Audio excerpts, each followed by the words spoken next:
the President of the United States. منگل کی شب جب صدر اوباما کانگریس کے مشترکہ اجلاس سے اسٹیٹ آف دی یونین خطاب کریں گے تو یہ ان کا بطور صدر امریکی ایوان نمائندگان سے آخری خطاب ہوگا۔ میتھیو ٹیلک جارج واشنگٹن یونیورسٹی کے شعبہ سیاسیات سے منسلک ہیں اور کہتے ہیں کہ اسٹیٹ آف دی یونین خطاب امریکی صدر کے لیے ایک بہترین موقع ہوتا ہے کہ وہ اپنے ساتھیوں اور قوم کو ملکی اقدامات کے حوالے سے اعتماد میں لیں۔ The State of the Union is still really the best opportunity for a president.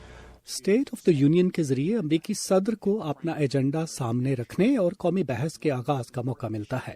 یہ امریکی صدر کے لیے ایک ایسا موقع بھی ہوتا ہے جب وہ قوم کو بتائیں کہ ان کے خیال میں کون سے قومی معاملات زیادہ اہمیت کے حامل ہیں، ایک ملک کے طور پر ہم نے کیا حاصل کیا اور ہم کس سمت میں بڑھ رہے ہیں۔ Where we are now and where we're going. امریکی صدر باراک اوباما منگل کی شب ایک ایسے وقت میں ایوان نمائندگان کے مشترکہ اجلاس سے خطاب کریں گے کہ جب ریپبلکن پارٹی کی جانب سے صدر اوباما کی کارکردگی اور امریکہ کی خارجہ پالیسی کے معاملات پر انہیں کڑی تنقید کا نشانہ بنایا جا رہا ہے۔ I think the foreign policy legacy امریکہ کی خارجہ پالیسی اور نیشنل سیکیورٹی کے معاملات پر خاص توجہ دی جائے گی۔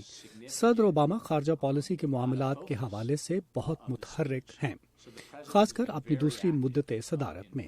کیوبا کے ساتھ بریک تھرو، ایران کے ساتھ جوہری معاہدہ جس پر کافی اختلاف بھی پایا جا رہا ہے اور جس کے بارے میں ریپبلکن صدارتی امیدوار تنبیہ کر رہے ہیں کہ اگر وہ سن 2017 میں اقتدار میں آئے تو ایران کے ساتھ جوہری معاہدے کو منسوخ کر دیں گے۔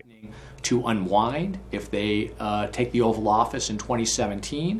حالیہ کچھ عرصے میں ریپبلکن پارٹی اور صدر اوباما کے درمیان امریکہ میں گن کنٹرول کے معاملے پر بھی دوری میں مزید اضافہ دیکھا گیا ہے۔